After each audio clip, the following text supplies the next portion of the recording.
प्यार भरा नमस्कार है और प्यार भरा गुड मॉर्निंग। आपको सुबह सुबह उठाते हैं, इसके लिए तहे दिल से सॉरी है सर, लेकिन क्या करें। नहीं तो आप उठिएगा नहीं और 8 बजे 9 बजे उठिएगा, 2 घंटा ऐसे ही बर्बाद होता है।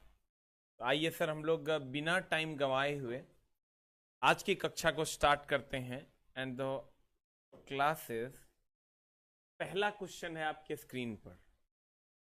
इसमें कितने वेराइटीज के क्वेश्चंस पूछे जा सकते हैं या पूछे जा रहे हैं, उस पर हम लोग चर्चा करेंगे। क्वेश्चन है आपका, पानी का हिमांक बिंदु है। देखिए एकदम आराम से, पानी का हिमांक बिंदु है तो पहले जो पानी का जो हिमांक है, एक तो स्केल 3 4 होता है, एक सेल्सियस होता है। एकदम आराम से सर,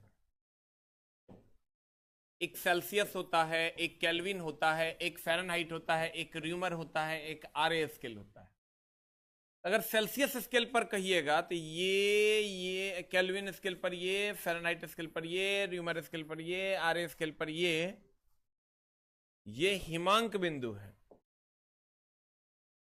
ये जो है ये हिमांक है। और ये सेल्सियस पर 100, ये 273, ये 373, ये 212, ये 80, ये 672, ये जो है ना ये क्वथनांक है।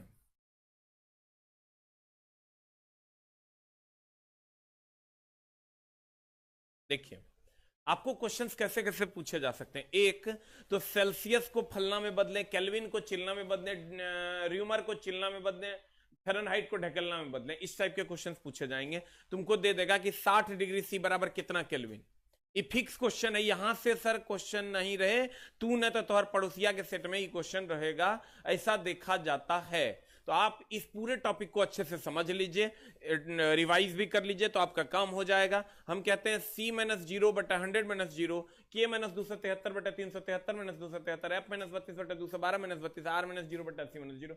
ये नहीं पूछता है, बहुत ज्यादा इसमें माथा लगाने की जरूरत नहीं है। RA - 692 बटा 672 - 492। फिर से समझो, C - 0 बटा 100 - 0, K - 273 बटा 373 - 273, R - 0, R - 0 बटा 80 - 0, F - 32 बटा 212 - 32, RA - 492 बटा 672 - 492। ठीक है, जितने भी ये इस साइड में हैं, यहां हैं, ये यहां हैं, ये यहां हैं, ये यहां हैं, ये यहां हैं, इस सब के सब न्यूनतम बिंदु है जिसको हम हिमांक बिंदु कहते हैं। देखिए अगर फॉर्मूला को आप काट खोट के नहीं याद कीजिएगा, जैसे कुछ बच्चे इसको याद करते हैं C बटा 18 के रूप में, कुछ बच्चे इसको F बटा 180 के रूप में याद करते हैं, वो गलत है। वैसा नहीं करना है आपको। जिस फॉर्म में हम लिखा हुआ है इसी फॉर्म में आप याद कीजिए। आपको देखिए कितने एडवांटेजेस मिलते हैं। कहते हैं अगर कहेगा क्वथनांक, क्वथनांक तो कहेंगे सेल्सियस पर 100 डिग्री सी, देखेंगे ऑप्शन है क्या, 373 केल्विन है क्या, 212 डिग्री फ़ारेनहाइट है क्या, 80 डिग्री आर है क्या, 672 आर ए है क्या।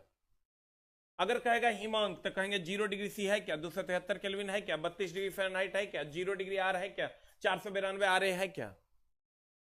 और अगर कहेगा एक दूसरे को बदलो, अगर कहेगा बदलने सेल्सियस को केल्विन में, मान लेते हैं सर, अगर कह दे तुमको क्वेश्चन में कि 60 डिग्री सी को 60 डिग्री सी को केल्विन में बदलें, केल्विन में बदलें, तो क्या करना, इस दोनों फार्मूला को एक जगह लिख लेना। ये जो और ये जो फार्मूला है इसको एक जगह लिख लेना, जिसको जो दिया हुआ रहे और जिसमें बदलने के लिए कहे वो दोनों फार्मूला को एक जगह लिख लेना। कैसे लिखोगे तो लिखना C - 0 बटा 100 - 0 इज इक्वल टू K - 273 बटा 373 - 273। अब यहाँ पर C के बदले में 60 लिख दो, K का मान निकाल लो। अगर मान लो तुमको फ़ारेनहाइट में दिया हुआ र्यूमर में मांग ले, अगर तुमको दे दे कि 60 डिग्री फ़ारेनहाइट को र्यूमर में बदलें, तो क्या करोगे, ये और ये बराबर कर लो, यानी F - 32 बटा 212 - 32 is equal to R - R 0 is equal to 80 - 0 is equal to 80 - 0। तो आप ये कर सकते हो। अगर सर जिसका जो दिया हुआ रहे या दूसरे में कहे बदलने, तो वो दोनों फॉर्मूला को बराबर कर लो और एक का वैल्यू जो दिया हुआ रहे उसको लिख दो और दूसरे का वैल्यू निकाल दो। एक बात। दूसरा, अगर कहेगा निम्नतम बिंदु, तो ये सब सारे स्केल पर जो इस साइड है वो निम्नतम बिंदु है। और कहेगा उच्चतम बिंदु, तो ये बिंदु जो है उच्चतम बिंदु है, ये उच्चतम बिंदु है। अगर हिमांक कहेगा तो इस साइड वाला हिमांक है। और अगर क्वथनांक कहेगा तो ये 100 डिग्री सी, 373, 212, 80, 672 ये क्वथनांक। ये सारे सवाल इससे आपके बन जाएंगे। अब यहां क्वेश्चन ये है कि पानी का हिमांक, लड़का अनाधुन 0 डिग्री सेंटीग्रेड याद करके जाता है, लेकिन उसको यह भी पता होना चाहिए कि 0 डिग्री सी जो है वो 273 केल्विन के बराबर है, वही 32 डिग्री फ़ारेनहाइट के बराबर है, इसलिए D for dog is the answer. इतने वेराइटीज इसके पूछे जा सकते हैं, ठीक है। तो ये सारे वेराइटीज आपको पता होना चाहिए।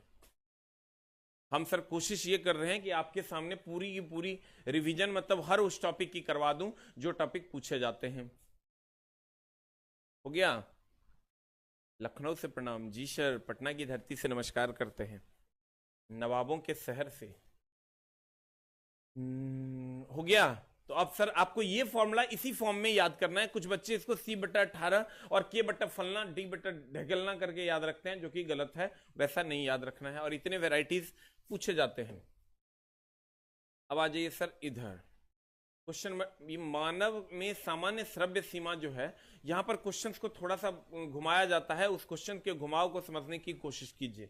आपको ये पता होगा कि श्रव्य ध्वनि 20 से 20,000 हर्ट्ज होती है, और अगर 20,000 हर्ट्ज से कम होगी तो ये अपश्रव्य ध्वनि है, और 20,000 हर्ट्ज से अधिक होगी तो ये पराश्रव्य ध्वनि है। इस सब जानता है, लेकिन आप ये जानिए इसको आप पूछने का जो तरीका होता है, वहां पर बच्चे बहुत ज्यादा डाउट खाते हैं। क्या खाते हैं सर? ये 20,000 हर्ट्ज को ही हम सर 20 किलो हर्ट्ज भी लिख सकते हैं। आप 20,000 हर्ट्ज किलो, 3 गो जीरो के बदले किलो लिख दिए तो ये 20 किलो हर्ट्ज हो गया। 20,000 हर्ट्ज को 20 किलो हर्ट्ज के नाम से भी जानते हैं। 20,000 hertz that is 20 kilo hertz. एक तो यहां प्रॉब्लम क्रिएट होगा, जिसको एकदम हम बोले सबसे नॉर्मल क्वेश्चन, सबसे ज्यादा गलती करके बच्चा आता है। ये एकदम ध्यान रखना कि 20,000 हर्ट्ज को ही 20 किलो हर्ट्ज कहते हैं, यानी 20 किलो हर्ट्ज से अगर ज्यादा होगा तो पराश्रव्य ध्वनि होगा, और 20 से 20 किलो हर्ट्ज या 20,000 हर्ट्ज तक होगा तो उसे हम श्रव्य ध्वनि कहते हैं, और अगर हम 20 हर्ट्ज से कम आते हैं तो इसे अपश्रव्य ध्वनि कहते हैं। इसमें नया क्वेश्चन ये पूछता है परपोइसेस के बारे में, ये नया क्वेश्चन पूछ रहा है, इस पर प्रॉपरली ध्यान देगा। ये तो सब जानता, चमगादड़ और डॉल्फिन पराश्रव्य ध्वनि का उपयोग करके शिकार करते हैं या पराश्रव्य ध्वनि का उपयोग करके चलते हैं, लेकिन यहां पर जब आप आओगे ना, ये परपोइसेस के बारे में सर पहली बार तुम जान रहे हो। परपोइसेस 20,000 हर्ट्ज से अधिक की ध्वनि को सुनता है, यानी अल्ट्रासाउंड को सुनता है। इसको प्रॉपरली अपने दिमाग में एडजस्ट कर लो, क्योंकि ये पूछा है। अब अगर इधर आओगे तो इसको कुत्ता, बिल्ली, सांप, भूकंप की ध्वनि या हृदय की ध्वनि, हृदय की ध्वनि, हृदय की ध्वनि, हृदय की ध्वनि, हृदय की ध्वनि भी सर 20 हर्ट्ज से कम होती है, 20 हर्ट्ज से कम होती है। तो प्रॉपरली इसको मारते समय सर ध्यान रखना एक चीज का, और कि 20 से 20 किलो हर्ट्ज कभी कभी श्रव्य ध्वनि नहीं देता है, थोड़ा सा और इसको घुमा देता है। इसमें थोड़ा तो हम बोले न चला, ये जो तुम सोचता है कि ये इतना आसान है, वो जितना आसान है वो उतना ही टफ है, बट कंडीशंस अप्लाई कि आपको चीजें समझ में आनी चाहिए। आप अगर निश्चिंत हो जाते हो तो कहीं ना कहीं रास्ते की जो मुश्किलें हैं वो आपको पता नहीं चल पाती है। इसलिए सर रास्ते की मुश्किलों को अगर ध्यान में रखना है तो 20 से 20,000 हर्ट्ज सही है, 20 किलो हर्ट्ज भी सही है। कभी कभी इसके रेंज में दे देता है कि श्रव्य ध्वनि बताओ कितनी है, तो कभी कभी दे देगा 30 से 15,000 हर्ट्ज, एक ऑप्शन। तो 30 से 15,000 हर्ट्ज जो है वो 20 से 20,000 हर्ट्ज के बीच में है। तो तुमको ये देखना है कि हमेशा 20 से 20,000 हर्ट्ज ही नहीं रहेगा, इसके बीच का भी एक ऑप्शन रहेगा, और इसके बीच के ऑप्शन में भी 2 ऑप्शन कर देता है। अगर इसके 20 से 20,000 हर्ट्ज की बात करें तो इसके बीच के ऑप्शन में भी 2 ऑप्शन कर देता है। तो जब 2 ऑप्शन कर देगा तो आपका जो सबसे बड़ा ऑप्शन होगा वो आंसर होगा। जैसे अगर आपको एक ऑप्शन दे दे कि 20 हर्ट्ज से 15,000 हर्ट्ज, 20 हर्ट्ज से 15,000 हर्ट्ज, अगर मान लो एक ऑप्शन ये दे दे, और दूसरा ऑप्शन तुमको दे दे कि 30 हर्ट्ज से 12,000 हर्ट्ज, तो ये दोनों इसके रेंज में है, ये दोनों इसके रेंज में है, लेकिन जो बड़ा होगा उसको मारना, that is a number is answer. जब बहुत ज्यादा फंसाएगा तो तुमको यहां लेके चला जाएगा। तो जो बड़ा होगा ना, ये 20 से 15,000 हर्ट्ज है ना, तो ये आंसर हो जाएगा, ये आंसर नहीं होगा, ठीक है। जबकि दोनों रेंज में है, तो इसका प्रॉपरली ध्यान रखना। और 20,000 हर्ट्ज को ही 20 किलो हर्ट्ज कहते हैं, ये भी ध्यान में रखना, न तो मामला गड़बड़ हो जाएगा। ये परपोइसेस ध्यान में रखना। गुरुजी तुम्हारे जीवन में कुछ ना कुछ ऐड ही करेंगे, एकदम टेंशन लेने। मेरी औकात नहीं कि मैं आपके जीवन से कुछ ले लूं, नहीं ले सकता, क्योंकि आप सामने नहीं बैठे। हाँ, कुछ पैसा ले लेता हूं वो अलग मैटर है, लेकिन सर मेरी ये औकात नहीं कि आपका ज्ञान मैं ले लूं, इट्स नॉट पॉसिबल। तो अब बताइए सर क्या हो जाएगा, what is the answer? Answer हो जाएगा आपका 20 हर्ट्ज से 20 किलो हर्ट्ज। क्वेश्चन नंबर चलते हैं सर अगला में। अगला क्वेश्चन क्या कहता है, गौर फरमाइएगा। अगला अगला अगला अगला अगला क्वेश्चन, अगला क्वेश्चन में चलते हैं। कहते हैं अवतल लेंस की नाभीय लंबाई। सर ये हमेशा पूछता है, यहां बच्चा जो है ना अवतल लेंस और अवतल दर्पण, अवतल लेंस, अवतल दर्पण करके मामला गड़बड़ा देता है। ये एकदम प्रॉपरली ध्यान रखो, इतना तुम फिगर बना के समझ नहीं पाओगे, तो तुम प्रॉपरली ये ध्यान रखो सर कि अवतल दर्पण, अवतल दर्पण, अवतल दर्पण और अवतल लेंस की जो फोकस दूरी होती है वो निगेटिव होती है। उत्तल दर्पण, उत्तल दर्पण और उत्तल लेंस की जो फोकस दूरी होती है ना वो पॉजिटिव होती है। देखो एकदम प्रॉपरली सर इसका ध्यान रखना, ये लेकिन तुमको याद ही नहीं रहता है, यहां पर आप मार खाते हो सर। ये एकदम प्रॉपरली आप ध्यान दोगे तो आपको समझ में आएगा ये निगेटिव है। ये एग्जाम हॉल में ना गोंगो गोंगो करके आप फंस जाते हो, और ये पॉजिटिव है।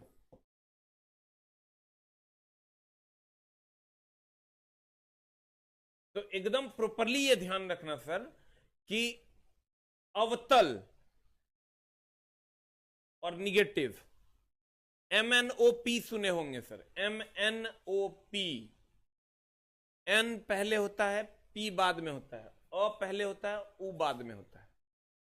निगेटिव पॉजिटिव पे कंट्रोल रखना, नहीं तो फिगर याद ही नहीं रहेगा, निगेटिव के जगह पॉजिटिव और पॉजिटिव के जगह निगेटिव मार के आइएगा। तो सर कहते हैं अवतल, अवतल, अवतल दर्पण, अवतल लेंस, अवतल दर्पण, अवतल लेंस, अ पहले, उ बाद में, N पहले, P बाद में। जैसे आपको निगेटिव पॉजिटिव का झोल समझ में नहीं आए और दिक्कत हो तो आप ये समझना अ पहले होता है, उ बाद में होता है, N पहले होता है, P बाद में होता है। You will get the answer. बताइए आंसर सर क्या हो जाएगा? एकदम एक लाइन में अवतल है, अ पहले है, अ पहले है तो N पहले होता है, N पहले होता है मतलब ऋणात्मक पहले होता है। You will get the answer. थोड़ा सा सर फास्ट होना पड़ेगा, नहीं तो एग्जाम हॉल में अगर ऐसे ऐसे करने लगे ना तो फिर मामला गड़बड़ हो जाएगा, पता नहीं चलेगा 90 मिनट तुम्हारा कैसे गुजर गया। हो गया? क्वेश्चन नंबर नेक्स्ट, अगले क्वेश्चन की ओर चलते हैं। अगला क्वेश्चन हाइपरमेट्रोपिया।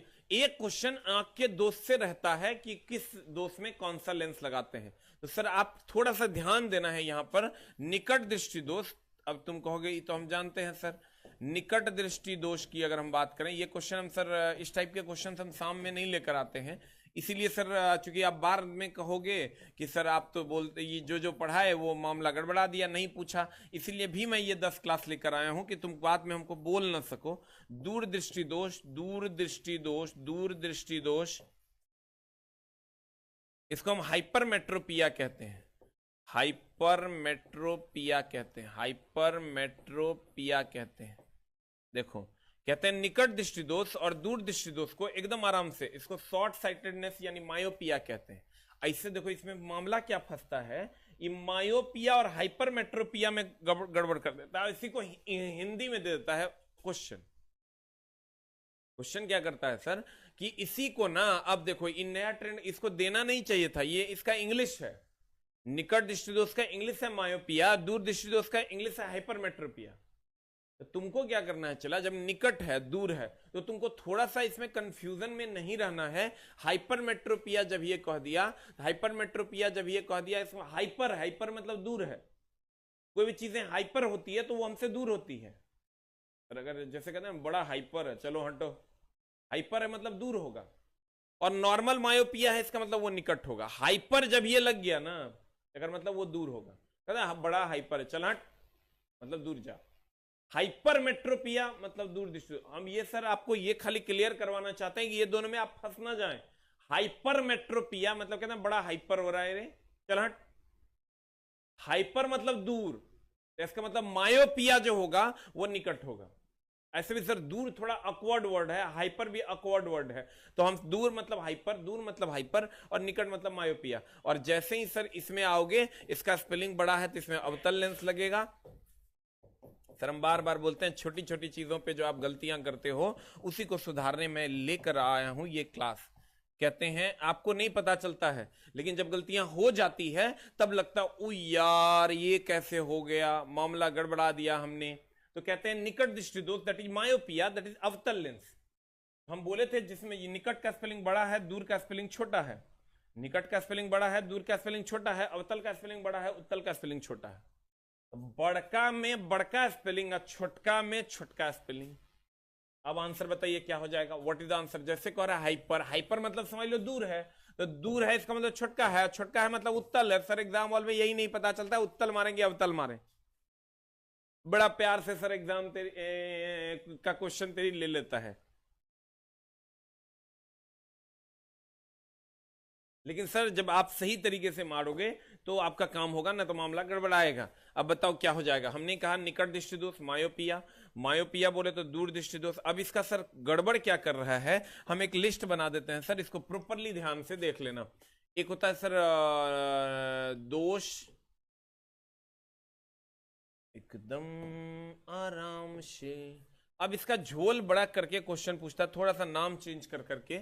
दोष की अगर हम बात करें, दोष इसके और नाम, और ये रहा उपचार। सर एकदम इसको डरने की जरूरत नहीं है, एकदम आराम से बनाना है। ये है निकट दृष्टि दोष, निकट दृष्टि दोष, निकट दृष्टि दोष यानी मायोपिया, मायोपिया। और यहां उपचार अगर दोगे तो अवतल लेंस से बना चश्मा, अवतल लेंस से बना चश्मा। और ये दूर दृष्टि दोष, दूर दृष्टि दोष, दूर दृष्टि दोष की अगर हम बात करें, ये होता है हाइपरमेट्रोपिया, हाइपरमेट्रोपिया। और हाइपरमेट्रोपिया की अगर हम बात करें तो ये होता है उत्तल लेंस, उत्तल लेंस। और अगर हम बात करें सर जरा दृष्टि दोष की, जरा दृष्टि दोष की, जरा दृष्टि दोष को, इसको हम प्रिस्बायोपिया कहते हैं। इसे नॉर्मल नोमेनक्लेचर है, कुछ नहीं है, ये नाम है जिसको आपको याद रखना है। इसको हम सर प्रिस्बायोपिया कहते हैं, प्रिस्बायोपिया कहते हैं, प्रिस्बायोपिया कहते हैं। और इसका उपचार है सर उत्तल अवतल दोनों, उत्तल एंड अवतल लेंस, उत्तल एंड अवतल लेंस से बना चश्मा। उसके बाद है सर आपका बेलना, ये क्या बोलते हैं, मोतियाबिंद, मोतियाबिंद। मोतियाबिंद को सर कहते हैं कैटरैक्ट। मोतियाबिंद की अगर बात करोगे तो इसको हम कहते हैं sir cataract, cataract, cataract, cataract. और कैटरैक्ट अगर होगा सर तो इसका कोई ऑपरेशन ही इसका उपचार है, ऑपरेशन ही इसका उपचार है। जल्दी से उसको लिख लीजिए सर।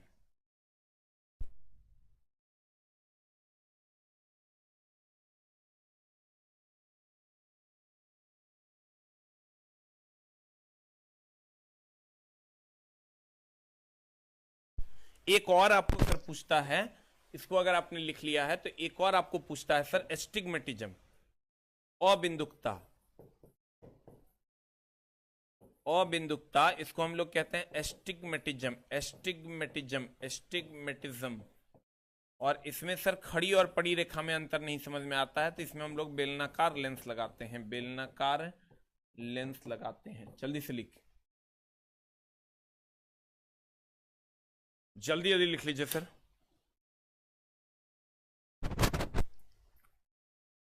औद्योगिक नगरी बेगूसराय से प्रणाम। जी सर, पटना की धरती से प्रणाम करते हैं, भारत की धरती से प्रणाम करते हैं, लेकिन प्रणाम पाती बाद में होगा सर, पढ़िए ध्यान से।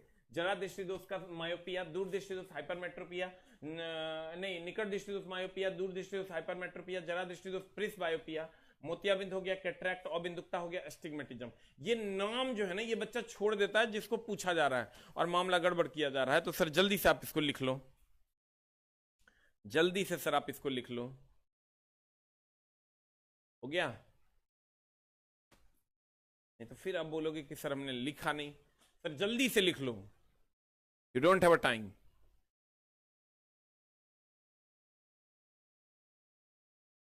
अगला क्वेश्चन, अब बता क्या होगा। हाइपरमेट्रोपिया, हाइपरमेट्रोपिया मतलब दूर, दूर मतलब छोटका स्पेलिंग, छोटका स्पेलिंग मतलब उत्तल लेंस। अगले क्वेश्चन पे चलते हैं। ठंडी मार दिया है चला, इसलिए एकदम आराम से। गली के पीले लाइट में किसका प्रयोग, दो ही पूछता है तुमको, एक पीला पूछेगा और एक पूछेगा चला गुलाबी। तो ये हो गया नियॉन का उपयोग करते हैं तो ये गुलाबी रंग देता है, और सोडियम का उपयोग करते हैं तो ये पीला रंग देता है, और ये जो नाइट्रोजन है ये सफेद रंग देता है। ये तीनों पूछ रहा है धुआं छुड़ा के, ये सफेद रंग देता है। जल्दी से लिख लो, नियॉन गुलाबी रंग देता है, सोडियम पीला रंग देता है, नाइट्रोजन जो बल्ब में भरा होता है ये सफेद रंग देता है। नियॉन गुलाबी, नाइट्रोजन सफेद और सोडियम पीला। नियॉन गुलाबी, नाइट्रोजन सफेद और सोडियम। सबसे ज्यादा क्वेश्चन आपको सर ये दोनों पूछता है, ये दोनों को जरूर से जरूर याद रखें। अगला क्वेश्चन, निम्नलिखित में से कौन सा कथन सही है। देखो ये जो है ना फोकस लंबाई और वक्रता त्रिज्या का एकदम ध्यान से क्वेश्चन बनाना, ना तो मामला गड़बड़ हो जाएगा। एफ बराबर होता है r/2, इस सब जानते हैं। एफ बराबर r/2 के सवाल भी पूछे जाते हैं। आर तुमको दे देगा और कहेगा वक्रता त्रिज्या इतनी है तो फोकस दूरी कितनी होगी। तो इसको सर तुम ऐसे भी लिख सकते हो, r = 2f। इसको हम लिख सकते हैं वक्रता त्रिज्या, वक्रता वक्रता वक्रता त्रिज्या, वक्रता त्रिज्या = 2 गुना फोकस दूरी, 2 गुना फोकस दूरी, 2 गुना फोकस दूरी। वक्रता त्रिज्या = 2 गुना फोकस दूरी, वक्रता त्रिज्या = 2 गुना फोकस दूरी। ठीक है, वक्रता त्रिज्या = 2 गुना फोकस दूरी। इसको प्रॉपरली ध्यान में देके मारना कि भैया 2 गुना फोकस दूरी की जगह पर कुछ नहीं, 2 ऐसे ऑब्लिक मार देता है और लड़का गलती करके चलाता है। वहां एकदम प्रॉपरली ध्यान में रखना। F बराबर r/2 तो r बराबर 2f, इसके सवाल पूछे ही जाते हैं। और यहां पर सर तुमको एकदम प्रॉपरली वक्रता त्रिज्या दे देगा, फोकस दूरी मांग लेगा, या फोकस दूरी दे देगा, वक्रता त्रिज्या मांग लेगा। ठीक है, अब इसके अगर और वेराइटीज की बात करो तो इसके जो वेराइटीज हैं वो एक तो लेंस फार्मूला पूछेगा तुमको, एक तो लेंस फार्मूला पूछेगा, एक दर्पण फार्मूला पूछता है। तो ये दोनों भी तुमको एकदम प्रॉपरली याद रखना चाहिए। दर्पण सूत्र की अगर हम बात करें तो ये फार्मूला होता है 1/v + 1/u बराबर 1/f। और अगर लेंस फार्मूला की बात करें, दोनों डायरेक्ट पूछा है। लेंस फार्मूला की अगर हम बात करें तो 1/v - 1/u बराबर 1/f पूछा है। एगो f बराबर r/2 पूछा है। एगो अगर तुम थोड़ा सा अगर जाते हो तो आवर्धन क्षमता m बराबर 1 + d/f, या इसके न्यूमेरिकल्स को थोड़ा सा तगड़ा कर दिया है तो m बराबर 1 + 1/f को p × d से सवाल पूछा है, क्योंकि 1/f = p होता है। तो यहां से सर सवाल पूछा है, ये चारों सवाल पूछे जाते हैं, इसके न्यूमेरिकल्स पूछे भी जाते हैं। इसके न्यूमेरिकल्स को भी एक बार देख लीजिएगा, सारे किताबों में है, मेरे किताबों में भी है। तो सर आप इसके न्यूमेरिकल्स को जरूर देखिएगा। जो नॉर्मल न्यूमेरिकल है, बहुत टफ करके न्यूमेरिकल को नहीं देखना है, जो नॉर्मल न्यूमेरिकल है एक बार एक नजर मार लीजिएगा। सर F बराबर r/2 का न्यूमेरिकल एकदम समझो कि एकदम बउआ वाला सवाल रहता है जो पूछता है। और m आवर्धन क्षमता है सरल सूक्ष्मदर्शी की, बराबर 1 + d/f। 1/f को p लिख सकते हैं, 1 + p × d होता है। ये सवाल यहां से पूछे जाते हैं। हो गया, अगला, ये मगध की धरती से प्रणाम, फलना की धरती से प्रणाम, चिलना की धरती से मारेंगे, इतना मार के पढ़ेगा कि एकदम दुष्ट दानव है कि रे। पढ़ो, कहीं से भी प्रणाम नहीं, कोई प्रणाम पाती नहीं। प्रणाम चला 21 बार आना, जब जॉब लग जाएगी ना तब मेरे पास आना, तब प्रणाम करना, तब देंगे तेरा आशीर्वाद मन से। लेकिन चला अभी कोई बात नहीं भाई मेरे, एकदम ये जो टाइम वेस्टेज ऑफ टाइम करता है सर, एकदम गड़बड़ बात है। कहते हैं निम्नलिखित में से कौन सा कथन सत्य है। तो वक्रता त्रिज्या फोकस लंबाई, इसमें तुमको लगेगा कि वाह रे वाह, ये क्वेश्चन तो मार ही देंगे। लेकिन तुम जब गड़बड़ करता है ना, वक्रता त्रिज्या फोकस लंबाई के बराबर होता है। ये कह रहा है r = f, एकदम संभाल के मारना। कहते हैं वक्रता त्रिज्या फोकस लंबाई की आधी होती है। ये जो वक्रता त्रिज्या ये फोकस लंबाई की आधी होती है, r बराबर f/2 एकदम होती है। B is the answer, B for ball is the answer. हाँ, वक्रता त्रिज्या फोकल लंबाई की आधी होती है। ये दिया वक्रता त्रिज्या फोकल लंबाई की 3 गुनी होती है। वक्रता त्रिज्या फोकल लंबाई का 2 गुना होता है। वक्रता त्रिज्या जो होता है वो फोकल लंबाई का 2 गुना होता है। गलत है। अरे यही तो सही है, देखो यही झोल है। थोड़ा लगेगा ना कि बाप रे बाप यही सही है, आंसर होगा D फॉर डॉग। r बराबर 2f होगा तब ना f बराबर r/2 होगा, कि r बराबर f/2 होता है। लड़का तो एकदम जो है ना, एकदम नॉर्मल क्वेश्चन जो होगा चला वहीं तू फंसेगा, क्योंकि बोर्ड ये चाहता है कि तू फंसे और तू मरे, लेकिन गुरु जी ये चाहते हैं कि तू ना फंसे और तू जिए। यही डिफरेंस है तेरे बोर्ड और तेरे गुरु जी में। इसलिए 6:30 बजे उठते हैं। तबियत खराब है, फर्क नहीं पड़ता, लेकिन फिर भी पता नहीं कहां से एनर्जी लेवल आ जाता है। गौर फरमाइएगा जनाब। कहते हैं अगर तुमको ये एकदम प्रॉपरली ध्यान में रखना है कि r बराबर 2f या f बराबर r/2 से सवाल है और तुम कितनों मिस्टेक करोगे तो यहां आकर कहीं पर भी फंस जाओगे, या तो बी या तो डी में।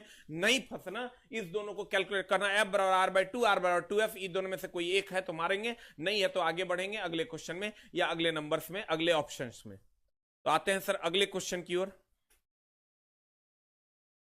सर्च लाइट की परावर्तक सतह कौन सी होती है? देखो हम बार बार बोलते हैं, यहां से क्वेश्चंस पूछे जा रहे हैं, तुम इसको प्रॉपरली रिवाइज कर लो कि उत्तल दर्पण को तो पहले तो अपसारी दर्पण कहते हैं और अवतल दर्पण को हम अभिसारी दर्पण कहते हैं। सर ध्यान देना, अवतल दर्पण को अभिसारी दर्पण और उत्तल दर्पण को अपसारी दर्पण कहते हैं। ठीक है। गाड़ी के हेडलाइट में, दाढ़ी बनाने वाले दर्पण में, सोलर प्लेट में, सर्च लाइट में, लेजर लाइट में, आंख के डॉक्टर, दांत के डॉक्टर, कान के डॉक्टर, ईएनटी, परावर्तक दूरबीन, इसमें से कुछ भी पूछ सकता है। 9 गो एग्जाम्पल है। यहां 2 एग्जाम्पल है, रोड पर लगे परावर्तक लैंप और गाड़ी के पश्च दृश्य दर्पण यानी बिखराव दर्पण। इन दोनों में से कुछ भी पूछा जा सकता है, तो तुम कैसे याद रखोगे? तो तुम क्या करो, चला इसको याद रखने की कोई जरूरत नहीं है, तुम सीधा याद रखो कि रोड लैंप जो रोड पर लगा हुआ लैंप होता है और गाड़ी का पश्च दृश्य दर्पण में उत्तल दर्पण, उत्तल दर्पण भी मत याद रखो, उत्तल दर्पण और अपसारी दर्पण याद रखो, क्योंकि अपसारी और अभिसारी में जानते हुए भी तू फंस जाता है। तो तुम क्या करो, तुम रोड लैंप और गाड़ी के पश्च दृश्य दर्पण में उत्तल दर्पण या अपसारी दर्पण, रोड लैंप या गाड़ी के पश्च दृश्य दर्पण में उत्तल दर्पण या अपसारी दर्पण, रोड लैंप या गाड़ी के पश्च दृश्य दर्पण में उत्तल दर्पण या अपसारी दर्पण। हम बार बार बोलते हैं ये क्लास तेरे रिवीजन के लिए भी है, जो मैक्सिमम क्वेश्चंस को मैं रिवीजन करवा दूंगा। मैंने कहा रोड लैंप पर या गाड़ी के पश्च दृश्य दर्पण में उत्तल दर्पण अपसारी दर्पण, उत्तल दर्पण अपसारी, उत्तल अपसारी, उत्तल अपसारी, उत्तल up up up up up up up up up up up up up up up up up up up सारी दर्पण। ठीक है। तो अब सर यहां जैसे क्वेश्चन में आते हैं सर्च लाइट, तो हम कहते हैं सर्च लाइट ये तो भैया रोड लैंप है नहीं, सर्च लाइट जो देखना कोयला के खान में जो यहां लगे ले रहता है, ऐसे ऐसे करके सर्च करता है, यहां पर जो एक लाइट लगे ले रहता है मत्था पे, उसी को सर्च लाइट कहते हैं। तो कहते हैं भैया ये तो गाड़ी का रोड लैंप है नहीं, रोड लैंप है नहीं, गाड़ी का पश्च दृश्य दर्पण भी नहीं है, इसका मतलब ये उत्तल दर्पण अप सारी दर्पण होगा नहीं, इसका मतलब अवतल दर्पण या अभिसारी दर्पण होगा।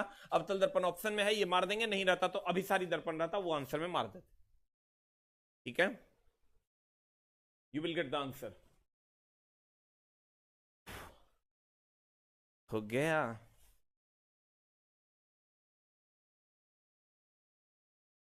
अगले प्रश्न की ओर चलते हैं, मार देगा ना। उत्तल दर्पण अपसारी दर्पण, उत्तल दर्पण अपसारी दर्पण, उत्तल दर्पण अपसारी दर्पण, उत्तल दर्पण अपसारी दर्पण, और रोड लैंप गाड़ी के पश्च दृश्य दर्पण, रोड लैंप गाड़ी के पश्च दृश्य दर्पण, रोड लैंप गाड़ी के पश्च दृश्य दर्पण। आ जा भाई इधर। तेरी मोहब्बत में एक लेंस जिसका पावर, इसमें तो सबसे ज्यादा गलतियां करता है बच्चा और सबसे ज्यादा पूछा जाता है। तेरे गुरुजी 100% ईमानदारी से तुमको पढ़ा रहे हैं, प्लीज भाई मेरे पढ़ ले, ढेर काबिल बनने की जरूरत नहीं। हम आज तक का इतिहास है मेरा, जो जो ढेर काबिल बना है अभी तक सड़ रहा है। फोन करता है तो मने मन हम समझ जाते कि ढेर काबिल बन रहा था इसीलिए सड़ रहा है, इसलिए ढेर काबिल बनने की जरूरत नहीं है। इजी चीजों में ही गलतियां होती है, जिसको मेरा भाई रोक लेगा और अपने मंजिल को पा लेगा।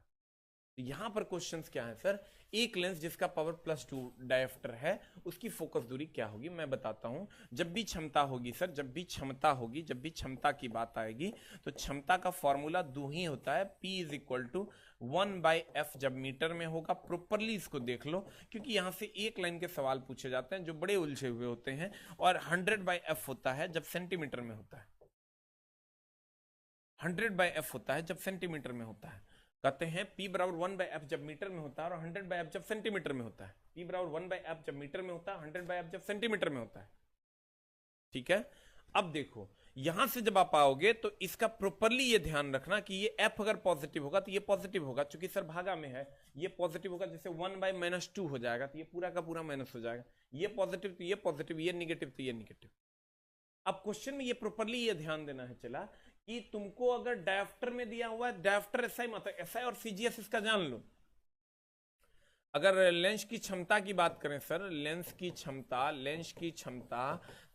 क्षमता का SI मात्रक डायोप्टर है, SI मात्रक की अगर बात करोगे डायोप्टर है। लेकिन अगर हम अगर अगर अगर फोकस दूरी की बात करें तो फोकस का एसआई मात्रक अगर बात करोगे तो मीटर है, आप फोकस का अगर सीजीएस मात्रक बात करोगे तो सेंटीमीटर है। तुमको प्रॉपरली ये ध्यान देना होगा क्वेश्चन बनाते समय कि हमको क्या करना है कि अगर क्वेश्चन में 2 डायोप्टर है, ऑप्शन में हम देख रहे हैं मीटर भी है और सेंटीमीटर भी है, तो तुमको दोनों करके देख लेना होगा कि किसमें हमारा आंसर आता है। 1/f में आता है आंसर कि 100/f में आता है। अगर 1/f में कोई एक में निकालोगे, अगर मान लो मीटर में आता है उतना आंसर में नहीं है, उसको सेंटीमीटर में बदल दो, आंसर होबे करेगा। नहीं समझा? अगर मान लो 1/f करते हैं, जैसे मैं आपको बताता हूं, पहले प्लस माइनस का झोल, एक में बड़ा झोल है, इसको समझ लो। हम कहते हैं सर ये उत्तल लेंस है, उत्तल लेंस की फोकस दूरी होती है पॉजिटिव, इस साइड होती है, इस साइड होती है, तो इसका एफ होता है सर पॉजिटिव।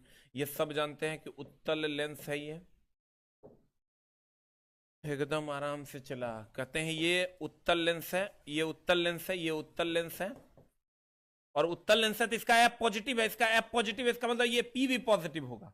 और अगर हम अवतल लेंस की बात करें, अवतल लेंस की बात करें, इसका एफ जो होता है चला, ये इस साइड होता है, ये इस साइड होता है, और इस साइड होता है, तो इसका एफ निगेटिव होता है, और एफ निगेटिव होता है तो इसका पी भी निगेटिव होता है।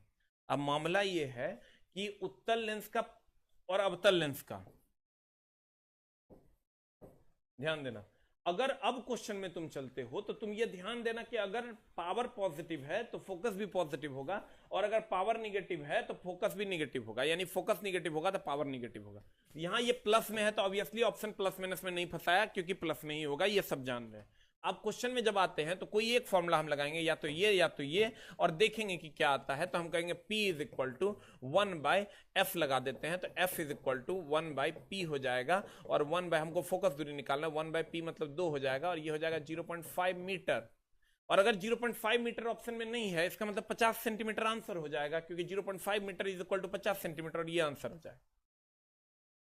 प्रॉपरली कैसे एकदम प्लस माइनस ध्यान में रखना है। अगर तुमको क्वेश्चन में कह दे कि उत्तल लेंस है तो आंसर जो होगा वो पॉजिटिव मारना, अगर तुमको कह दे अवतल लेंस है तो आंसर कुछ भी आए, आंसर निगेटिव मारना, क्योंकि अगर निगेटिव साइन के साथ मारना, खाली एक जगह निगेटिव साइन आने के बाद भी नहीं मारते हैं, वो है मंदन। मंदन में निगेटिव साइन आने पर भी मंदन में निगेटिव साइन नहीं लिखा जाता है, बाद बाकी जहां भी निगेटिव साइन आएगा वहां निगेटिव साइन लिखा जाता है। अगर यहां मान लो एक ऑप्शन 50 सेंटीमीटर रहता और एक ऑप्शन -50 रहता तो यहां 50 मारते, क्योंकि ये प्लस है, चूंकि ये प्लस है इसलिए ये प्लस होगा, और चूंकि ये माइनस होगा तो ये माइनस होगा। लेकिन अगर ये उत्तल लेंस कह दे तो उत्तल लेंस कह दे तुमको अपने मन से समझ जाना होगा कि इसका पावर पॉजिटिव होगा, और अगर ये अवतल लेंस कह दे तुमको अपने मन से समझ जाना होगा कि इसका पावर निगेटिव होगा। कितना आसान। तुम लोग को लगता है ओ ई में ओ ऊ हो जाता है, अब मामला गड़बड़ हो जाता है। एक बार गुरुजी फिर से बता देते हैं। कहते हैं अगर उत्तल लेंस कहते तो अपने मन से पावर को पॉजिटिव आंसर में मारना, अवतल लेंस कहते पावर को निगेटिव आंसर मारना, और फोकस भी निगेटिव आएगा तो वो निगेटिव ही आंसर होगा। और अगर हमको ये प्लस में दिया हुआ तो ये प्लस में आंसर होगा, कोई एक फॉर्मूला लगा देंगे और जो वैल्यू निकल कर आएगा देखेंगे वो है कि नहीं। अगर वो नहीं है तो दूसरे यूनिट में बदल कर देखेंगे कि वो आंसर है कि नहीं। ये P बराबर 1/f इतना आसान नहीं है जितना तुम सोचते हो, इसलिए एकदम प्रॉपरली इसको ध्यान रखना। चंद्रमा की धरती से प्रणाम, ससुर की धरती से प्रणाम, ठीक ना। ससुर की धरती से प्रणाम करो। चंद्रमा का है उन्हें चल जाओ, उन्हें शुक्र शनि जहां जाना है वहां चल जाओ दानवों। अगला क्वेश्चन आपके स्क्रीन पर ये है, जल का अपवर्तनांक 4/3 है, तो जल में प्रकाश की गति क्या होगी। यहां से क्वेश्चन घिना घिना के पूछता है, ये म्यू जो है ना, जिसको आप रिफ्रैक्टिव इंडेक्स कहते हैं, इसका फॉर्मूला होता है 3 × 10⁸ बटा माध्यम में प्रकाश की चाल। माध्यम में प्रकाश की चाल 3 × 10⁸ बटा माध्यम में प्रकाश की चाल। गुरुजी तोरा हर उस जगह से बचा लेंगे जहां तू फंसेगा। म्यू इज इक्वल टू 3 × 10⁸ बटा माध्यम में प्रकाश की चाल, ठीक है। म्यू क्या है, म्यू के बारे में एकदम प्रॉपरली ध्यान रखना कि इसको अपवर्तनांक, देखो यहीं पर तो झोल है 100, इसको हम अपवर्तनांक कहते हैं, या इसी को हम अपवर्तनीय सूचक कहते हैं। अपवर्तनीय सूचक कहते हैं, अपवर्तनीय सूचक कहते हैं। या इसी को हम रिफ्रैक्टिव इंडेक्स कहते हैं। इसको प्रॉपरली ध्यान में रखना, कभी कभी ये इंग्लिश में दे देता है, हिंदी में दे देता है, रिफ्रैक्टिव इंडेक्स कहते हैं। इंग्लिश भी इसका रिफ्रैक्टिव इंडेक्स से होता है, लेकिन सर रिफ्रैक्टिव, ध्यान देना इस वर्ड पे, हम पहले भी बोल चुके हैं, रिफ्रैक्टिव इंडेक्स होता है, रिफ्रैक्टिव होता है, रिफ्लेक्टिव नहीं होता है। रिफ्लेक्टिव मतलब परावर्तन होता है। ये पहले तो ये नाम समझ लो सर, अपवर्तनांक भी इसी को कहते हैं, अपवर्तनीय सूचक भी इसी को कहते हैं, रिफ्रैक्टिव इंडेक्स भी इसी को कहते हैं। यहां नहीं फंसना, ठीक है। अब जब यहां आते तो 3 गुना 10 पर पावर 8 बटे माध्यम में प्रकाश की चाल, बटे माध्यम में प्रकाश की चाल। अब क्वेश्चन में तुमको ये दिया हुआ रहेगा, ये मांग लेगा, या तो ये दिया हुआ रहेगा तो ये मांग ले, कोई दो काम करेगा, या नहीं तो ये फॉर्मूला को इस प्रकार से रिप्रेजेंट करेगा, और इसका कोई मात्रक और बीमा नहीं होता, ये भी पूछता है। ये म्यू है, इसका कोई मात्रकहीन और बीमाहीन राशि है, मात्रकहीन और बीमाहीन है, और बीमाहीन है, और बीमाहीन है। आप कहोगे कैसे, ये 3 गुना 10 पर पावर 8 मीटर पर सेकंड है, और ये भी चाल है, ये भी मीटर पर सेकंड, ये दोनों कट जाएगा, तो म्यू का कोई मात्रक और बीमा नहीं होता है। सबको गुड मॉर्निंग है, सबको प्यार भरा नमस्कार है। हो गया, हो गया। नेपाल की धरती से प्रणाम। दानवों कोई प्रणाम मत करो, चुपचाप पढ़ो। क्यों ऐसा करते हो आप लोग? कहते हैं जल का अपवर्तनांक आपको दे देगा म्यू इज इक्वल टू 4/3। अपवर्तनांक किसी को कहते हैं, अपवर्तनीय सूचक किसी को कहते हैं, रिफ्रैक्टिव इंडेक्स किसी को कहते हैं। यही मैं तेरे को सिखाने वाला हूं। कहते हैं तो जल में प्रकाश की चाल क्या होगी, हमको पता है म्यू इज इक्वल टू होता है 3 गुना 10 पर पावर 8। अब बेटा जल में प्रकाश की चाल मान लो x मान लेते हैं, और म्यू का वैल्यू रख देते हैं, म्यू का वैल्यू रख देते हैं, mu mu mu mu mu is equal to 4/3। अब इसको सॉल्व कर लेते हैं सर, 3 तिया 9 हो जाएगा, और 9/4 हो जाएगा, मतलब x इज इक्वल टू हो जाएगा 4.5 into 10 to the power 4.5 into 10 to the power 8 metre per second. देखो कौन सा आंसर ऑप्शन में आता है। 9 नंबर का आंसर बताओ। आंसर देखो ना, की मामला गड़बड़ हुआ। देखो सॉल्व करो इसको फिर से। कहते हैं x इज इक्वल टू हो जाएगा 3 तिया 9/4 न रे, तो 9/4 गुना 10 पर पावर 8, तो कितना हो जाएगा? 4 दूनी 8, 2.25 into 10 to the power 8 metre per second. लेकिन कभी कभी ना इसको झोल में फंसा देता है। यहाँ 10 एक पॉइंट को इधर ले आएगा, एक पॉइंट को उधर लेके चल जाएगा, ये पावर बदल देगा। तुम एक निकाल लोगे, तुम खोजते रह जाओगे, आंसर मिलेगा नहीं। इसको हम ऐसे भी लिख सकते हैं सर, इसको हम ऐसे भी लिख सकते हैं 22.5 इंटू 10 टू द पावर कितना हो जाएगा? एक पॉइंट उधर गया, कितना हो जाएगा? नहीं पता होगा? 8 की 9, यही पड़ता है। 8 होगा कि 9 होगा? पॉइंट अगर उधर खिसकेगा तो क्या हो जाएगा? वो जो पॉइंट खिसक के आएगा तुम ही लोग बताओ, हमरा नहीं पता, हमारा मैथ उतना बढ़िया नहीं है। 10 टू द पावर 9 हो जाएगा, ठीक है। दानवों सातों लिखता है, तुम लोग को तो बध कर देंगे। पता नहीं मैथ हमरो गड़बड़ है, की होगा रे? 9 होगा हमको लगता है। कुछ लोग 7 लिख रहा है, कुछ लोग 8। यही औकात है हम लोगों की, नहीं पढ़ते हैं, मामला गड़बड़ हो जाएगा। हमको भी नहीं पता की होगा। अरे दानवो यहां से पॉइंट उड़ा दोगे, एक पॉइंट इधर लाओगे तो 10 आएगा भागा में, ई कट जाएगा, 3/8 नहीं हो जाएगा।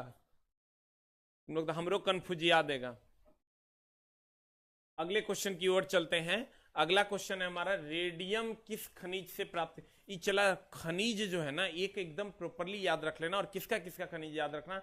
एगो सोडियम खनिज याद रखना, एगो आयरन का याद रखना, एगो यूरेनियम का याद रखना, एगो कैल्शियम का याद रखना। कि हम बोल देते हैं ई खनिज जो है तुम एकदम याद रखना, सोडियम का याद रखना, कैल्शियम का याद रखना, यूरेनियम का याद रखना, और सोडियम, कैल्शियम, यूरेनियम और आयरन। इतना का तुम खनिज और उसके अयस्क जरूर याद रख लेना, तुम्हारा काम हो जाएगा। ये 4 गो का ही याद रखना, कोशिश करना, इसी से तुम्हारा क्वेश्चन बनेगा। और इसको प्रॉपरली तरीके से बना देना। कहता है रेडियम किसका खनिज है, बता आंसर क्या होगा? Radium, radium, radium, pinch blade. Radium किसका खनिज है? पिंच ब्लेड का। तो सर ये एकदम खनिज 1 2 3 4, इसका प्रॉपरली ध्यान में रख लेना तो हर काम हो जाएगा। अगला, क्योंकि उतना याद ही नहीं कर पाओगे तुम। कहता सूर्य के ऊर्जा का स्रोत। देखो ये नाभिकीय संलयन और विखंडन तुम्हारा में एक बार में रिवीजन कर देते हैं। नाभिक में दो क्रियाएं होती है, प्रॉपरली तरीके से तुम देख लो इसको। एक होता है संलयन, एक होता है संलयन, और एक होता है विखंडन।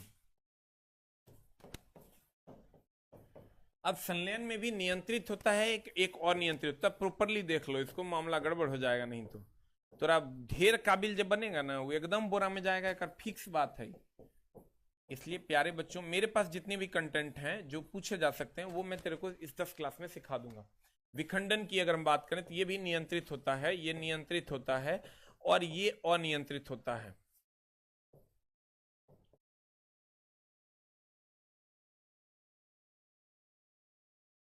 देखो ये संलयन दो प्रकार के, एक नियंत्रित और दूसरा अनियंत्रित। विखंडन भी दो प्रकार के, एक नियंत्रित और दूसरा अनियंत्रित। अब देखो यहां प्रॉब्लम क्या आएगी। नियंत्रित की अगर हम बात करोगे, जो कंट्रोल होता है संलयन में वो कुछ भी नहीं होता है। एक भी हाइड्रोजन बम है या सूर्य और तारों की ऊर्जा है, ये कंट्रोल है। देखो नियंत्रित क्वेश्चन इस बार एकदम घिना दिया है। सूर्य और तारों की ऊर्जा, सूर्य और तारों में हम ये कह सकते हैं, सूर्य और तारों में क्या होता है सर? सूर्य और तारों में क्या होता है कि नियंत्रित नाभिकीय संलयन अभिक्रिया होता है। सूर्य और तारों में नियंत्रित नाभिकीय संलयन अभिक्रिया होता है। इस बार पूछा है ये क्वेश्चन। और ये आ जाओ हाइड्रोजन बम, ये अनियंत्रित नाभिकीय संलयन अभिक्रिया है। यहां पर नियंत्रित में जाओगे तो ये नाभिकीय रिएक्टर है, यहां ये नाभिकीय रिएक्टर है, और ये नाभिकीय रिएक्टर, ये नियंत्रित नाभिकीय विखंडन अभिक्रिया है। और यहां अनियंत्रित में जाओगे तो ये परमाणु बम है, परमाणु बम है, परमाणु बम है। ये अनियंत्रित नाभिकीय विखंडन है, ये अनियंत्रित नाभिकीय विखंडन। इस तरफ संलयन विखंडन से पढ़ने से काम नहीं चल रहा है, थोड़ा सा मामला गड़बड़ हो रहा है। अच्छा 7 होगा, 7 होगा तो मैथ तुम लोग ठीक है। हमारे गरीब आदमी, हमारे मैथ बचपने से खराब है। कर लो, हाँ 7। बाप रे बाप, ओ लो, कर लो कर लो, बचपने से चला खराब है। ये छातापुर की धरती से प्रणाम। छातापुर तो मेरा मामा गांव है रे। कर लो ना 7। की हो गया, हमारा मैथ नहीं है ठीक, कर लो। अरे दाना वो 7 होगा की रे। अरे बाप रे बाप, देखो पहले लिखो ही, ठीक है 7 कर लो। ज्यादा ढेर काबिल बनने की जरूरत, बड़का मैथ के नाना बन गए की रे। अब उम्र न हो गया रे चला। नाभिकीय संलयन और विखंडन की बात करें तो नियंत्रित होगा सूर्य और तारा, अनियंत्रित होगा हाइड्रोजन बम, अनियंत्रित होगा नाभिकीय रिएक्टर, अनियंत्रित होगा परमाणु बम। जल्दी से लिख लो। दिल के अरमा आंसुओं में, लिख लिया? लिख लो ना, फिर कहेगा हटा दिया, फिर लिखे नहीं। हाँ बाप रे बाप, बाप रे बाप, 7 होगा। हाँ हाँ 7 होगा, कर लेना, पॉइंट है होने। सूर्य की ऊर्जा का स्रोत क्या है? प्रकाश विद्युत अभिक्रिया, नाभिकीय विखंडन अभिक्रिया, नाभिकीय संलयन अभिक्रिया, फोटोवोल्टेइक अभिक्रिया। बता आंसर क्या होगा? ए की बी की सी? सी फॉर कैट। हाँ 7-9 में लड़ते रहो, हमरा नहीं पता है उतना, मैथ हमारा बढ़िया नहीं है। इक्का सिलिकॉन, यहां से क्वेश्चन चला पूछे जा रहे हैं।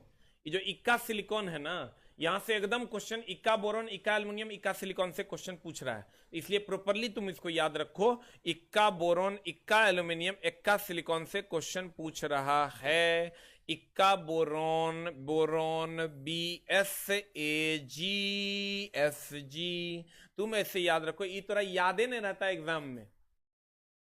ये जो है ना, ये तुम कितनों याद करके जाते हो। इक्का बोरॉन को स्कैंडियम कहते हैं, इक्का एल्युमिनियम को गैलियम कहते हैं, और इक्का सिलिकॉन को जर्मेनियम कहते हैं। जाता है तो और बोरा में मामला हो जाता है गड़बड़। अब मामला कैसे गड़बड़ होगा और कैसे ठीक होगा ये बताओ तो तनी हमको। एकदम आसान है, चला एकदम आसान, कुछ नहीं करना है।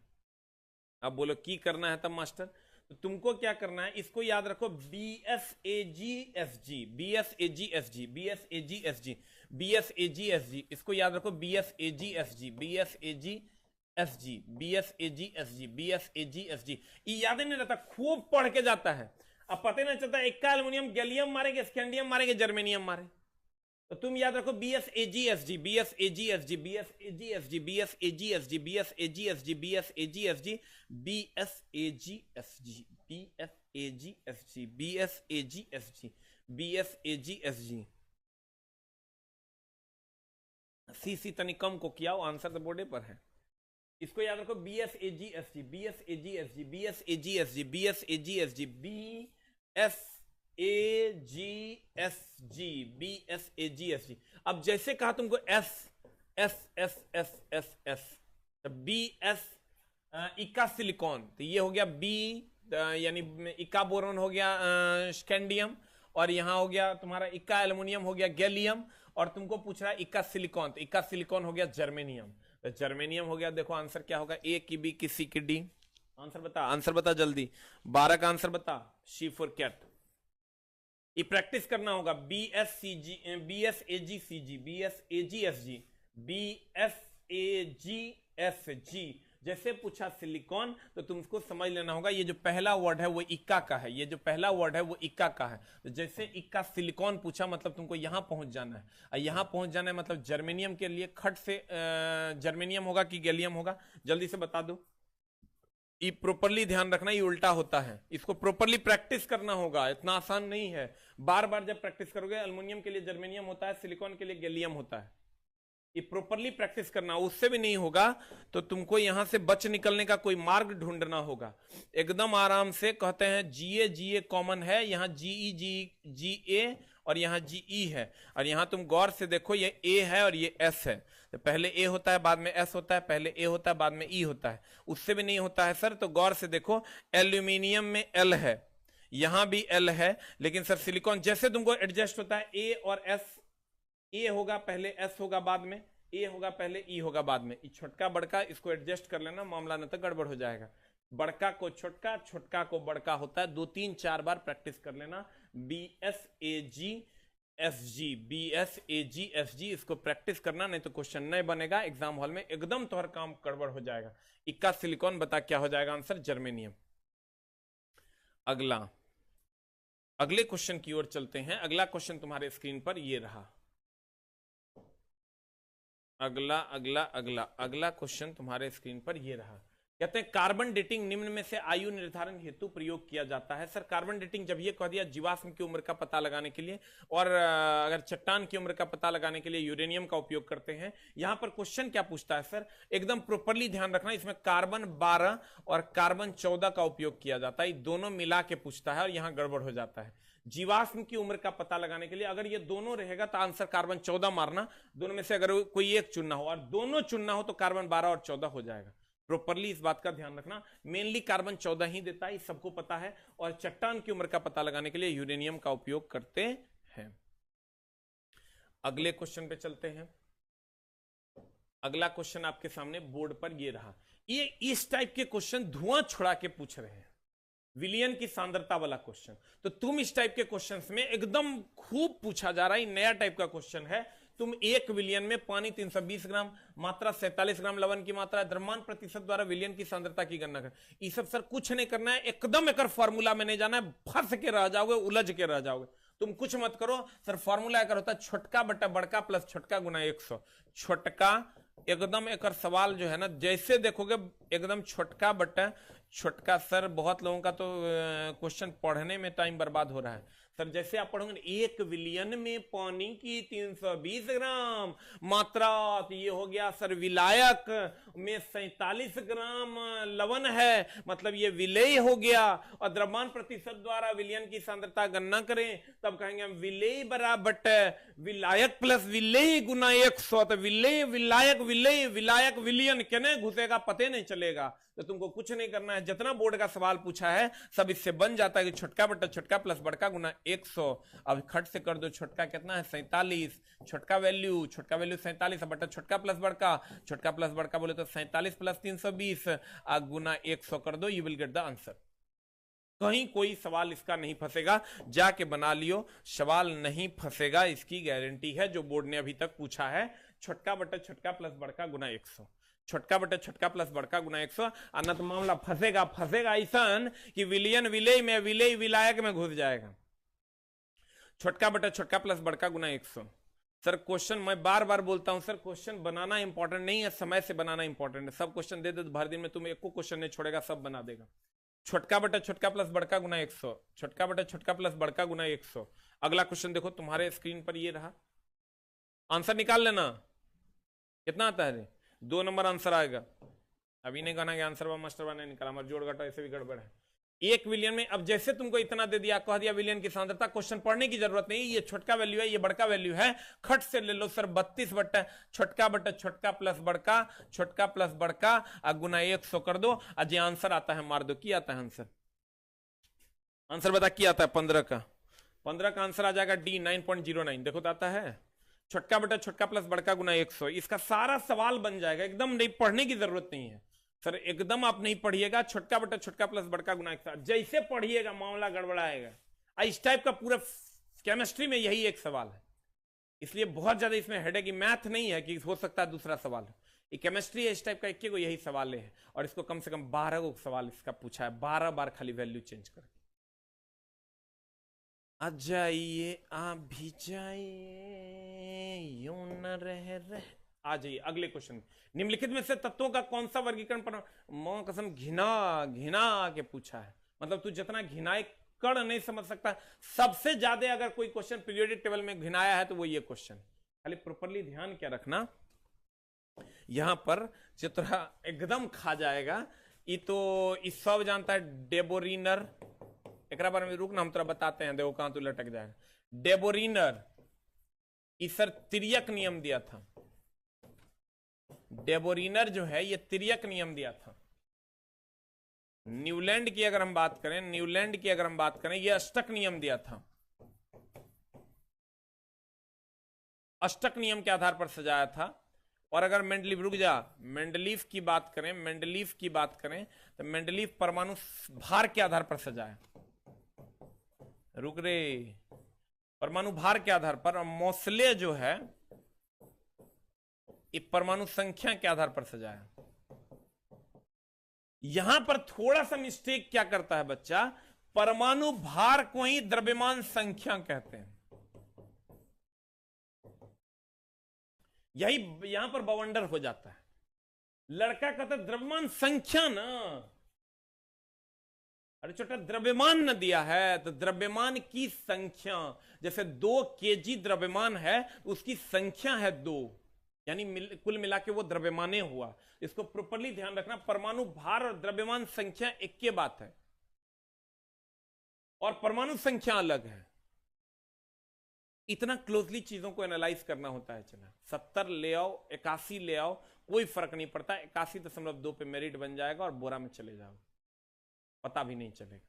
इसलिए भाइयों प्यारे विद्यार्थियों, परमाणु भार ही द्रव्यमान संख्या है।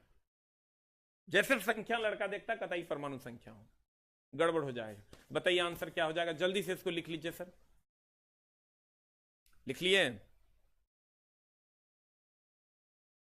अब आ जाओ इधर। कहते हैं निम्नलिखित में से तत्वों का कौन सा वर्गीकरण परमाणु संख्या, परमाणु संख्या जब ये कह दिया आधुनिक आवर्त सारणी हो जाएगा। न्यूलैंड कह देता तो अष्टक नियम हो जाता, डेबोरिनर कह देता तिर्यक नियम हो जाता, मेंडलीफ की आवर्त सारणी परमाणु भार के आधार पर सजाई गई। कम से कम 35 को क्वेश्चन है इसका, सेट एक बार पलट के देखना। अगला, छठे आवर्त में कितने तत्व हैं? सर यहां पर भी क्वेश्चन थोड़ा सा फंसा दिया है। फंसाया क्या है तो तुमको याद रखना हो, 2 8 8 18 18 32, 2 8 8 18 18 32, 2 8 8 18 18 32, 2 8 8 18 18 32, 2 8 8 18 18 32, 2 8 8 18 18 32। ये अधूरा 32 तत्वों के साथ है, ये क्वेश्चन पूछा है। 32 तत्वों के साथ ये अधूरा है, ध्यान दीजिएगा सर, 32 तत्वों के साथ ये अधूरा है। अगर हम इसके अधूरी, ये क्वेश्चन फंसा दिया है, यहां खाली अधूरा नहीं पूछा है, 32 तत्वों के साथ ये अधूरा है, ये पूछा है सातवां। और याद कैसे रखना, 2 8 8 18 18 32। जैसे कहेगा पांचवें आवर्त में कितने हैं तो कहेंगे 2 8 8 18 18 18। कहेगा छठे में तो कहेंगे 32, और कहेगा सातवें में तो कहेंगे 32 प्लस अधूरा। अधूरा नहीं, 32 प्लस अधूरा। क्यों? क्योंकि 32 तो उसमें है ही और उसके बाद कुछ तत्वों के लिए अधूरे स्थान छोड़े गए हैं। इसको प्रॉपरली ध्यान में रखना और याद रखना, 2 8 8 18 18 32, 2 8 8 18 18 32 और सातवां अधूरा विथ 32, अधूरा विथ 32, अधूरा विथ 32, 2 8 8 18 18 32 और सातवां अधूरा विथ 32, अधूरा विथ 32, अधूरा विथ 32, अधूरा विथ 32, अधूरा विथ 32। हो गया? 2 8 8 18 18 32, 2 8 8 18 18 32, 2 8 8 18 18 32, अधूरा विथ 32, अधूरा विथ 32, अधूरा विथ 32, अधूरा विथ 32, अधूरा विथ 32। उत्तर प्रदेश से नमस्कार है सर, बिहार की धरती से नमस्कार करते हैं। बता छठे आवर्त है, कुछ नहीं सोचना, 32 हो जाएगा आंसर। आंसर बता। अगले क्वेश्चन में चलते हैं सर। सर यही छोटी छोटी बातें हैं जो आपको ध्यान में रखनी होती है। निम्न में से कौन सा कथन गलत है? एकदम आराम से सर ये क्वेश्चन पूछवे करेगा। धातु धनायन बनाता है, अधातु ऋणायन बनाता है, ये दोनों स्टेटमेंट सही है। अधातु विद्युत के कुचालक होते हैं, ये भी स्टेटमेंट सही है। अधातु अम्लीय ऑक्साइड बनाते हैं, अधातु अम्लीय ऑक्साइड बनाते हैं। बता आंसर क्या होगा? 18 का आंसर बता जल्दी से, क्या हो जाएगा? अरे दुष्ट, अधातु धनायन बनाता है, अधातु इलेक्ट्रॉन ग्रहण करके ऋणायन बनाता है। ये क्वेश्चन एकदम जो है धातु और धातु का, ये क्वेश्चन बहुत बार पूछा है।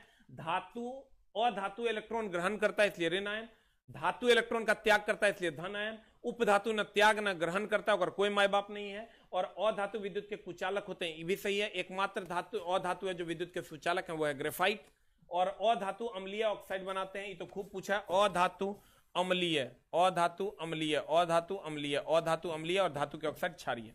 धातु के ऑक्साइड क्या? क्षारीय। तो इसको एकदम सर प्रॉपरली तुमको पता होना चाहिए कि अधातु ग्रहण करता है, सबको लगभग पता रहता है। अगले क्वेश्चन में चलते हैं। कहते हैं इनमें से कौन पुरुषों में सर पाया जाता है? ये गुणसूत्र से क्वेश्चन खूब पूछ रहा है, इसलिए गुणसूत्र को एक बार जरूर अच्छे से पढ़ के जाना। गुणसूत्र का सवाल अनाधून पूछ रहा है। पुरुष में बता क्या हो जाएगा? व्हाट इज इन पुरुष? ए की बी की सी की डी। बता क्या होगा आंसर? ए की बी की सी की डी। पुरुष में क्या पाया जाता है? वाई। और ई सब एक्स हो जाएगा किसमें? महिला में। सर गुणसूत्र एक बार जरूर पढ़ के जाना, गुणसूत्र से बहुत सारे सवाल पूछे गए हैं। अनुवांशिकी के नियम किसके द्वारा जितने भी नियम प्रस्तावित किए गए हैं, फलना नियम, चिलना नियम, विकासवाद का सिद्धांत है, ही सिद्धांत है, उस सिद्धांत, उस सब का सब पूछा है। एक बार इसको जरूर पढ़ के जाना अच्छे से। बता आंसर क्या हो जाएगा? 20 का आंसर हो जाएगा ग्रेगर मेंडल। अनुवांशिकता का नियम किसने प्रतिपादित किया? ग्रेगर मेंडल ने। एक बार हम फिर से सुपर रिवीजन कर देते हैं तुम्हारा। पुरुषों में तो EY इस सबको नोन है, वेल नोन है। धातु त्याग करता है कि ग्रहण कर, अगर धातु इलेक्ट्रॉन का त्याग करके धनायन, और धातु ग्रहण करके ऋणायन, और उपधातु न त्याग न ग्रहण, अक्रिय गैस न त्याग न ग्रहण। हेलोजन एक इलेक्ट्रॉन को ग्रहण करता है। छठा आवर्त कहेगा 2 8 18 18 32, 2 8 8 18 18 32, 2 8 8 18 18 32, और सातवां 32 के साथ अधूरा। अब कहता है छठे आवर्त। अगला क्वेश्चन है तुम्हारा, कहता निम्नलिखित तत्वों में से कौन सा वर्गीकरण परमाणु संख्या, परमाणु संख्या के आधार पर जब भी कहेगा चला तो आधुनिक आवर्त सारणी होगा। द्रव्यमान संख्या को ही परमाणु भार कहते हैं। मेंडलीव की अगर बात करें, द्रव्यमान संख्या और परमाणु भार हो जाएगा। अगला क्वेश्चन कहता है 1 विलियन। इसको एकदम कुछ नहीं करना, छोटका बटा बड़का प्लस छोटका गुना 100, छोटका बटा बड़का प्लस छोटका गुना 100, 32 बटा 320 प्लस 32 गुना 100। इसी पर तुम्हारा दूसरा सवाल भी बन जाएगा। 14। इसके बाद आते हैं कार्बन डेटिंग, जीवाश्म की उम्र का पता लगाने के लिए खूब पूछता है, एकदम धुआं छोड़ा के। इक्का एकदम BSAGSG, BSAGSG, इसको जरूर देख लेना। सूर्य की ऊर्जा नियंत्रित और अनियंत्रित हम पूरा बता दिया। नाभिकीय संलयन होगा इसमें, हाइड्रोजन बम भी संलयन होगा, परमाणु बम नाभिकीय विखंडन होगा। नियंत्रित होगा बम, जितना बम है सब अनियंत्रित होगा, जितना बम है सब अनियंत्रित होगा, बाकी सब नियंत्रित होगा। रेडियम इस सब जानता है। अगला म्यू बराबर 3 × 10⁸ बटा निर्वात में माध्यम में प्रकाश की चाल, उस सवाल पे तुम्हारा बन जाएगा। लेंस जिसका पावर जब ये प्लस में होगा तो फोकस भी प्लस में, और ये माइनस में होगा तो फोकस भी माइनस में होगा। और सर्च लाइट की अगर हम बात करें, रोड लैंप और गाड़ी के पश्चिम दृश्य दर्पण में खाली उत्तल या अपसारी, उत्तल अपसारी, उत्तल अपसारी, उत्तल अपसारी, उत्तल अपसारी, उत्तल अपसारी, और बाद बाकी में हो जाएगा अवतल। उसके बाद आते हैं चला ये F = R/2 को एकदम ध्यान से मारना। पीला लाइट हो जाएगा तो सोडियम, और गुलाबी रंग हो जाएगा तो नियॉन। हाइपरमेट्रोपिया जब ये हो जाएगा दूर, मायोपिया हो जाएगा तो निकट। अवतल लेंस की अगर हम बात करें, अवतल लेंस, अवतल निगेटिव, उत्तल लेंस भी निगेटिव, अवतल लेंस और अवतल दर्पण निगेटिव, और उत्तल लेंस और उत्तल दर्पण पॉजिटिव। कहते हैं मानव के कान में 20 से 20,000 हर्ज, या 20,000 हर्ज को ही हम 20 किलो हर्ज कहते हैं। जो बड़ा होगा इसके रेंज में वो मारेंगे आंसर। अगला पानी का हिमांक बिंदु, हमने कहा ये भी हिमांक है, ये भी हिमांक है, ये भी हिमांक है, ये भी हिमांक है, और ये भी हिमांक है। और जो बच गया बड़का वाला वो क्वथनांक है, जो बच गया बड़का वाला वो क्या है? क्वथनांक है। थैंक यू वेरी मच, नमस्कार।